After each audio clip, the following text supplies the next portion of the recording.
Vamos lá fechar que eu vou mostrar um corte aí do Johnny só para vocês verem que merda que deu nesse podcast. Vamos ver junto. Privilégios públicos, vamos lá, mais uma vez, de uma elite do funcionalismo público que as esquerdas brasileiras têm medo de enfrentar, porque tem medo do Ministério Público, porque tem medo do Poder Judiciário, porque tem rabo preso e não podem falar abertamente em relação a essas instituições, de uma elite do setor privado que, mais uma vez, as esquerdas brasileiras, e que as esquerdas brasileiras, já não estou nem falando de você, estou falando de quem efetivamente tem mandato, tem poder, toma alguma decisão.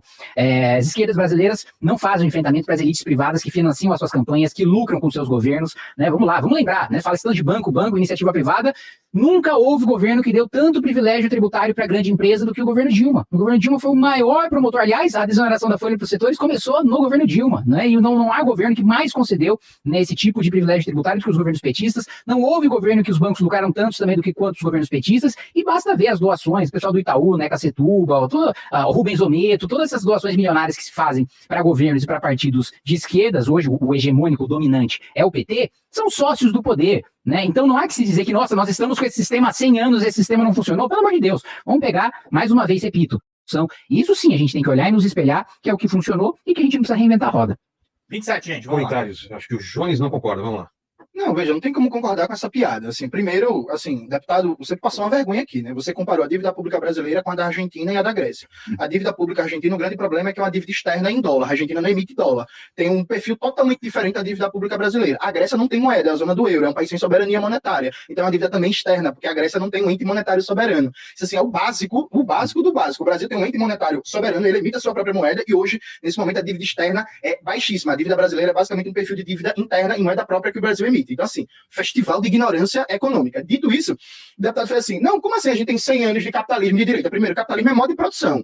A propriedade privada ou não é o elemento dominante em economia de mercado e economia brasileira. Pronto, então é capitalismo. Mas não tem a maioria do governo de esquerda, de direita, não tem não, deputado. Aí 15 anos de Getúlio Vargas, é o quê? República Velha, era o quê? De esquerda. Washington Luiz era o quê? Comunista. Aí depois vem o governo Eurico Gaspar Dutra, e aí pouco tempo depois vem o golpe empresarial militar, 21 anos de ditadura, era o quê? De esquerda, comunista, Comunista. Aí vem o governo Sarney, governo Collor, FHC era o quê? De esquerda, privatizando tudo, entregando tudo para o mercado privado, para as multinacionais, destruindo emprego, destruindo serviço público. Aí, interregno ali do governo Lula-Dilma, que é um governo social-liberal, governo Temer, governo Bolsonaro. Peraí, pô. Respeita a pergunta do rapaz, respeita a história brasileira. Sim, a maioria da história... A gente só teve governo de esquerda no Brasil basicamente uma vez. Foi o governo João Goulart. Foi o único governo da esquerda, mesmo, enquanto presidente, que a gente teve na história brasileira. O resto dos governos Lula e Dilma, governos social-liberais, de centro-direita, né? E o resto do governo de direita. Uns de direita neoliberal, como FHC, outros de extrema-direita, meio fascistoide, meio maluca, mas que mantinha ainda uma respeitabilidade, como o governo Temer. E o deputado achou uma pergunta engraçada. A gente vive ou não uma economia de mercado? A gente vive ou não uma economia baseada na propriedade privada? Aí o deputado vai e cita o Vietnã. Bora fazer igual ao Vietnã, deputado? Começa a nacionalizar todas as terras? Assim... Aí ele cita Singapura, que tem 5 milhões de habitantes, pega 2 zonas de São Paulo do tamanho de Singapura. Tá de brincadeira, deputado. Aí cita a OCDE, vamos trazer o padrão, por exemplo, de presença estatal, de regulação do trabalho, de proteção trabalhista, de modelo tributário da OCDE para o Brasil? Eu vou achar ótimo. Seu partido vai votar contra. Seus amigos vão votar contra. Sabe? Porque você fala que enfrenta. Eu enfrento a elite empresarial. Não enfrenta porque você nunca abriu a boca contra as privatizações mal cheirosas para entregar patrimônio público de graça para a iniciativa privada, e vai começar o próximo bloco, eu vou citar vários exemplos. Você faz demagogia, faz graça ao governo Dilma, que eu sou contra também, desoneração da folha. Mas eu quero ver você falar alguma coisa sobre as privatizações, que a gente vai entrar no assunto no próximo bloco. Última pergunta para Jones, do chat. Do chat, alta linguagem. 17 pila, gente, vamos fechar a conta aí. Por que os comunistas agem como se não houvesse uma extensa bibliografia anticomunista filosófica e econômica, não apenas história de regime, com a qual eles devessem lidar nomes como Kolokomansky, Raymond Aron, Arthur Koestler e Milovan Dilas? E também ele pergunta, o comunismo virou um nicho de mercado para se ganhar dinheiro?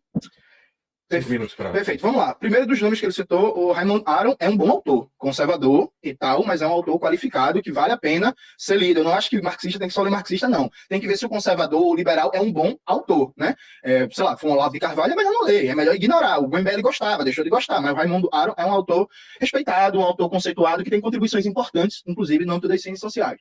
Dito isso, veja, Eu acho que o movimento comunista, ele parte de uma bagagem de mais de 150 anos de experiência, com muita bibliografia crítica acumulada e muita experiência histórica acumulada também, né? No Brasil, por exemplo, o movimento comunista foi protagonista na criação do SUS, teve um papel fundamental, foi protagonista na criação da Petrobras, na campanha O Petróleo é Nosso, foi protagonista na luta pela democratização da terra a partir da reforma agrária, foi protagonista na criação da escola pública. Sabia que não existia escola pública no Brasil, era basicamente escola católica. Teve uma luta gigantesca em defesa de uma escola pública, de perspectiva nacional laica. A gente teve um protagonismo também muito importante nisso.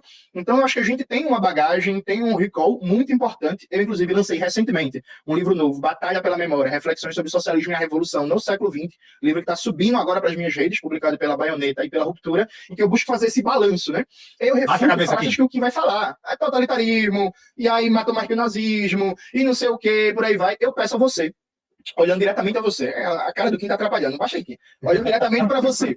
Se você já ouviu essas histórias, o comunismo matou 100 milhões, o comunismo é autoritário, o comunismo não sei o quê, abra um pouquinho a mente, hein? Se permita a dúvida, pegue meu livro, A Batalha pela Memória, Reflexões sobre o Socialismo e a Revolução do Século XX, e dê uma lida que você vai ver que isso está totalmente refutado, que a gente faz um debate crítico com ampla bibliografia, documentação, mostrando que isso está equivocado. O que acontece, Vilela, é que há uma demonização do movimento comunista por parte do empresariado nacional e estrangeiro, que evidentemente não quer a classe trabalhadora próximo de uma proposta radical. Porque a radicalidade que a gente defende, inclusive depois foi incorporada. Por exemplo, no Brasil, jornada de trabalho, quem começou a defender regulamentação de jornada de trabalho para 8 horas semanais, para 8 horas diárias, desculpa, quem começou a defender foram os comunistas, né?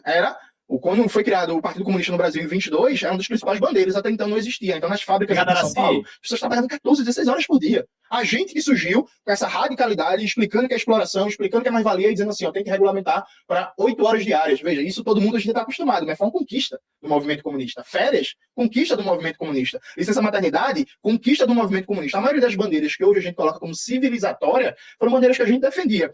O voto para analfabeto no Brasil. Até 88, o analfabeto não votava. Os comunistas, por exemplo, pautavam o direito de voto universal e a universalização da educação. O golpe empresarial militar impediu isso, como as campanhas de alfabetização de Paulo Freire e o movimento de Darcy Ribeiro e Anísio Teixeira para universalizar uma escola e uma educação superior de qualidade no Brasil. Então, acho que a história do movimento comunista é uma história bonita. É uma história que a gente foi derrotado no confronto central no século XX, mas o saldo para a humanidade é positivo. Porque é muito difícil você imaginar algum direito trabalhista, algum direito econômico, algum direito social, algum direito político. Vou te dar uma ideia. Nos Estados Unidos, até os anos 60, tinha um regime de segregação racial, né? O regime Jim Crow, que impedia, por exemplo, negros e negras de terem direitos civis. Quando a Suprema Corte foi julgar nos anos 50 se a segregação era constitucional ou não, sabe o que foi que o Departamento de Estado dos Estados Unidos enviou uma cartinha para a Suprema Corte?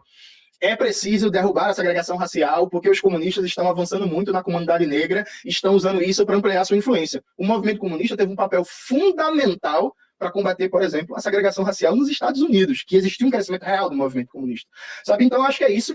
Inclusive, dizer que hoje, nós, comunistas do PCBR, nós defendemos a redução da jornada de trabalho, né, para 30 horas semanais e o fim da escala 6x1, porque desde 1988 que não há redução da jornada de trabalho no Brasil, e em São Paulo, quando teve a Revolução de 30, foi instituída a jornada de trabalho de 8 horas em 1931.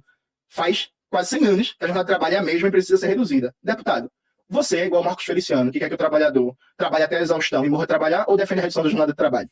3 minutos para comentários. Vamos lá, falácia da falsa dicotomia, né? Só existem essas duas alternativas. Tchau, Kim. Perdeu. Já era. Macetado. É isso aí, meus queridos.